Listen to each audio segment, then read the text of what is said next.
السلام علیکم ناظرین، ایوری ڈے اسلام چینل میں آپ سب کو خوش آمدید۔ ہماری آج کی اس ویڈیو کا موضوع ہے اللہ تعالیٰ پر یقین۔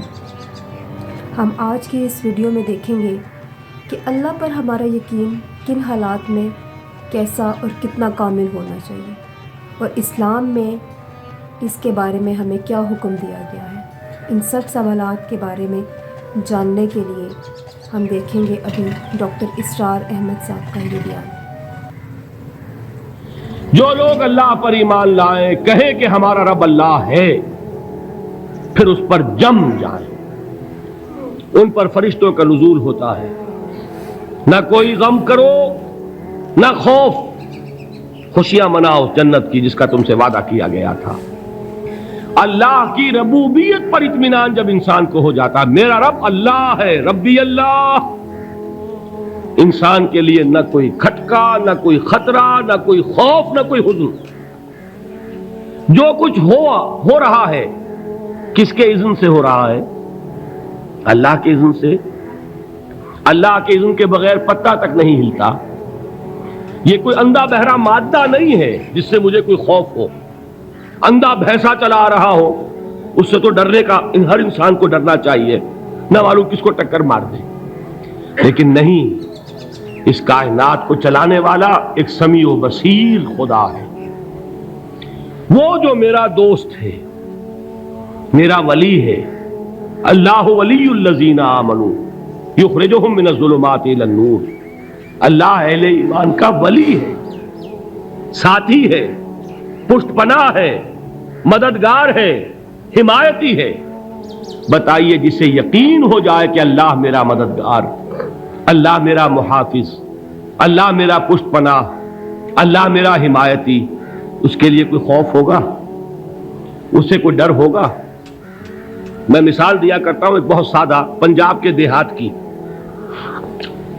تو بڑا چودھری ہے اور کوئی غریب کسان ہے۔ اس غریب کسان کے جانوروں کو ہر وقت اندیشہ ہوگا چوری کا، کوئی میری بھینس کھول کر نہ لے جائے، کوئی میرا بیل کھول کر نہ لے جائے۔ لیکن جس کے بارے میں یہ سب کو معلوم ہو کہ وہ جو بڑا چودھری ہے وہ اس کا دوست ہے، اس کی بچیا کو کوئی خوف ہوگا؟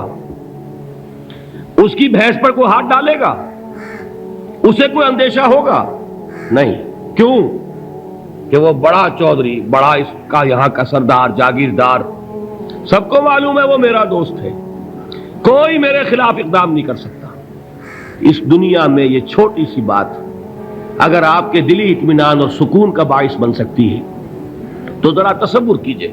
میں لفظ تصور استعمال کروں گا صرف اس لیے کہ اس کا ہم جس کو کہتے ہیں ادراک اور شعور کر نہیں سکتے، اگر کے ساتھ کر سکتے۔ اگر یقین ہو کہ اللہ میرا مددگار اور یقین ہو کہ اللہ ہر آن میرے ساتھ ہے، پھر کوئی خوف؟ کس کا خوف؟ کوئی شے اللہ سے بالا تر ہے؟ کوئی قوت اس سے زیادہ طاقتور ہے؟ کوئی اس کے ارادے کو بدلنے والا ہے؟ کوئی اس کی مشیت کے آڑے آنے والا ہے؟ یہی بات ہے جو حضور نے فرمائی۔ یہ ایمان کا حاصل ہے لب لباب، کہ دیکھو اچھی طرح اس بات کو ذہن نشین کر لو، اگر تمام انسان مل کر تمہیں کوئی نقصان پہنچانا چاہے نہیں پہنچا سکتے، مگر جو کچھ اللہ نے لکھ دیا ہو، اور تمام انسان مل کر تمہیں کوئی نفع پہنچانا چاہے نہیں پہنچا سکتے، مگر وہ شے جو اللہ نے طے کر دی۔ آپ پھر میں کہوں گا ذرا طاری کیجئے، اسے فرض کیجئے، اسے سوچئے۔ اگر اس حدیث پر ہمارا دل ٹھکا ہوا ہو تو کسی سے ڈر ہوگا؟ یہ مجھے نقصان نہ پہنچا دے، یہ میری رپورٹ خراب نہ کر دے، یہ میری انکریمنٹ نہ رکوا دے، یہ میرا یہ نہ بگاڑ دے، یہ میرا یہ نقصان نہ پہنچا دے۔ اس کا ڈر، اس کا ڈر، اس کا خوف، اس کی خوشامد، اس کے لیے جا کر طرح طرح سے اپنی عزت نفس کو ذلیل کروانا اس کے سامنے، یہ سب کچھ کیوں کرتا ہے انسان؟ جب سمجھتا ہے کہ اس کے ہاتھ میں میرا کوئی نفع ہے، اس کے ہاتھ میں میرے لیے کوئی ضرر ہے، یہ مجھے کوئی گزن پہنچا سکتا ہے، یہ مجھے کوئی نقصان پہنچا سکتا ہے، یہ میرا کوئی کام بنا سکتا ہے، یہ میری کوئی ضرورت پوری کر سکتا ہے،